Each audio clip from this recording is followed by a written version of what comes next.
We are here tonight to talk about the art broker from Houston. What's his name? Some black guy from Chicago. I think his name is Eugene. Eugene what? Does he have a last name? Eugene Foney. I understand he is pretty good. Does he sell John Biggers? Yes. Even Jacob Lawrence, Elizabeth Catlett, Romari Bearden, Anthony Edwards, and Samela Lewis.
Yes, and what would you like to know about me? Tell me a little bit about your background, your work. Well, I'm an artist. I'm original Houstonian. I live in Fifth Ward.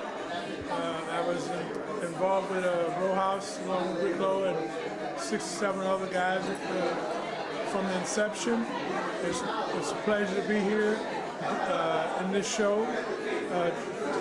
Eugene Foney has been a friend and a cohort for many years, and I didn't even know that he owned this piece. But it's great to see it again. I haven't seen it since 1978. It's a suite of lithographs I did with a gentleman by the name of Dave Folkman, which was one of the original print houses here in Houston. And Dave Folkman is gone now, but the art lives on as we see. And this particular piece, the title of this piece is The Spirit of Art. And this was the first lithograph that I ever did in my life. And it's done in 1978, what it says here. This is 17 over 20, means there were 20 pieces in the exhibition. And I've done many hundreds of lithos since then, but it's a very important piece because it could have been titled Heritage. Okay, it could have been titled Heritage. And that's what the watermelon is all about, and the spirit of art, and all of its magnificence. And it was a statement about the bowl being full, but would I be able to reap a part of the harvest? That's what it was all about. So, any other question you'd like to ask me? Tell me about the one over to the right. Well, I don't know about the one on the right because that's not my work. Okay, this one here. This one right here. Okay. Now tell me where you studied art. I studied art in the streets. Okay, I'm a self-taught artist. If you go with the Contemporary Arts Museum right now, I have a 15-foot piece by 10-foot work of art that's on display. And I brought that up only because on the label that they put on the piece, it says Burt Long is a self-taught artist, but by no means is he a naive artist. And many curators have written about this. My works are in major collections all over the world. And I deal with it from a very sophisticated, art savvy perspective. I know art. I've been involved in it. The Metropolitan owns my work. The Museum of Fine Arts owns my work. I am an artist. You are taught by your experiences. That's the best teacher in anything. Even if you're a musician, you learn to play the chords, but the rhythms are taught by your experiences. You understand? And that's what my art is about. My art is about my experiences.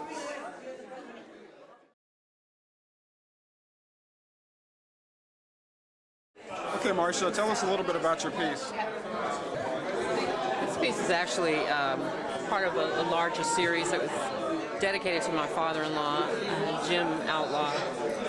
After he died, I became sort of the guardian of his record collection. And I realized that he had some incredible jazz music, and the collection of the fragmented lyrics and notes and the broken record here are really just a representation of my abbreviated knowledge of him, the stories that were told about him, and kind of a lost opportunity to get to know a person that I loved because he became part of my family, but I really didn't know.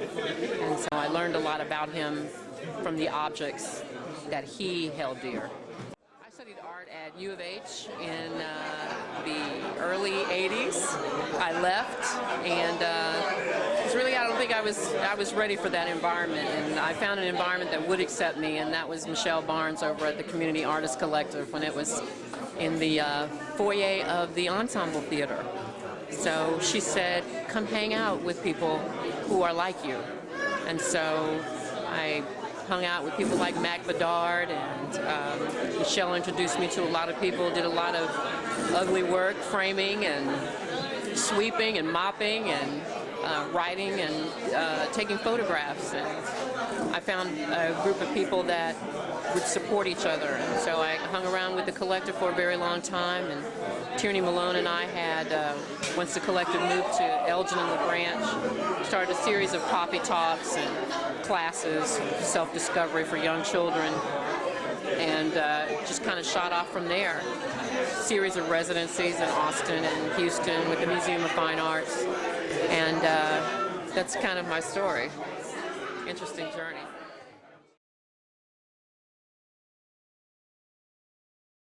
Our next artist is Ricky Donato. Okay, this is a piece of George Hawkins, the painting of George Hawkins. He commissioned me to paint a self-portrait of him and put it in a theater setting. And what I did, I tried to put in with a little oil, work with little hues of browns, dark colors and light colors, and this is the end result of the portrait. George Hawkins is the founder of the ensemble on Main Street, and he asked me could I do a portrait for him, and I said yes. So I worked on the portrait and was able to finish it for him, and this is the end result of the portrait. Pretty good likeness of him. I learned art here in Houston, and I'm a native Houstonian, and my father was also an artist, and he used to paint, and I used to critique his work and said that his eyes were a little bit too close from one artist to another. Should I say more? Anything you want to say? I'm also a teacher at a Blackshirt Elementary, and I teach art there. And in the evening time, I'm a supervisor at a trucking company. Between those times, I get a chance to do my artwork. Because I have a family, I have 2 students that's in college, and that's taking all my money. So I have to invest and reinvest and collect other means to take care of my family and myself. And I enjoy different medias. I work with the computers. I also work with oil, acrylics, and paper art. And I enjoy working with kids. I used to work with the Museum of Fine Art back in the early 70s, and I work with the children also in different schools. and that was a great experience. So my forte is portrait. I love to work with portraits because I love to deal with people. And the faces are very interesting. It tells a lot of stories, and it shows a lot of expressions, and it deals with realism. And it has a lot of personalities in it, and that's what I try to put in my paintings. The next artist is Fletcher Mackey. The work we're looking at here was done in 1983, and it was part of an exhibition for Amnesty International, where several artists did works that were exhibited as a fundraiser to help the cause of political prisoners. And this particular piece was an artist, an activist in West Africa that was incarcerated.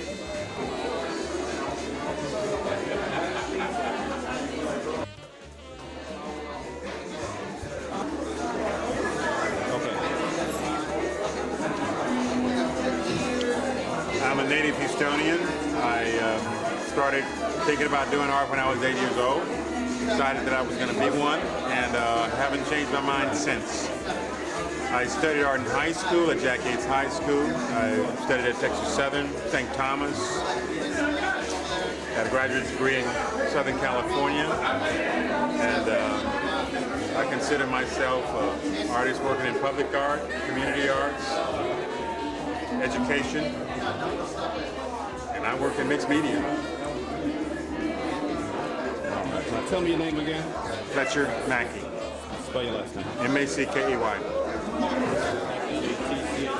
F-L-E-T-C-H-U.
grab her for the camera?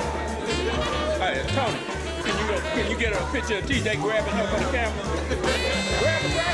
Come on, man. Come on. All right, I'll grab her.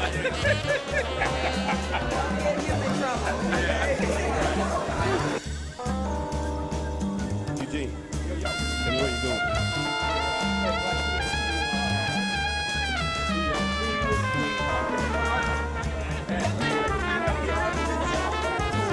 created this space. One of the three.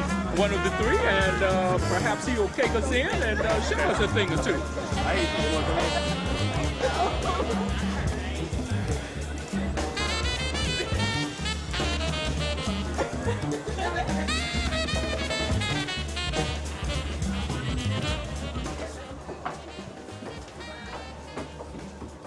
Okay, I guess just a few words about the house. My name is Anthony Suber. This is Aisha Lee and Diana Barnett. We're three painters that have we created this space, and the title of the house is Figurative Speaking. And the house was really created as a reflection of the community as a whole, and it was created as a living space for an artist to live in, dwell in, and also work in. The first room that you have here is we call it the photo album. And we dubbed it the photo album because it's a reflection of memories and things that you see in your everyday life and what the artist himself would see as he would go and go about his life on a daily basis. The photography is taken from places around the area, the community. The tree represents the tree of life, the one big leaf on there representing life itself.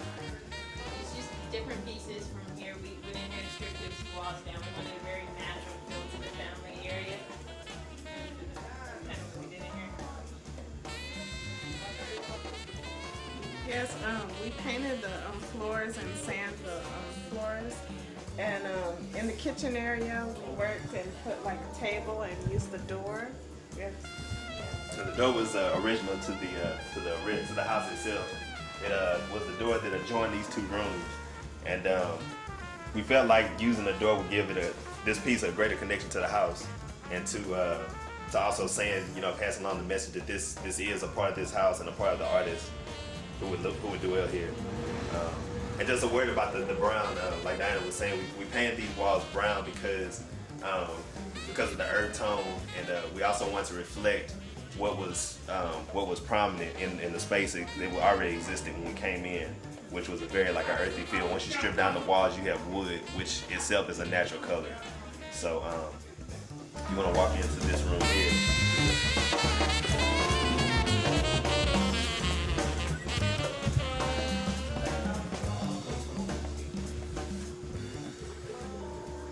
This room would have been the bedroom area. This is what we designated as a bedroom area. We took some self-written poetry, we blew it up and extended it and put it on the wall. Different little found verses represents foundation, the history of the wall.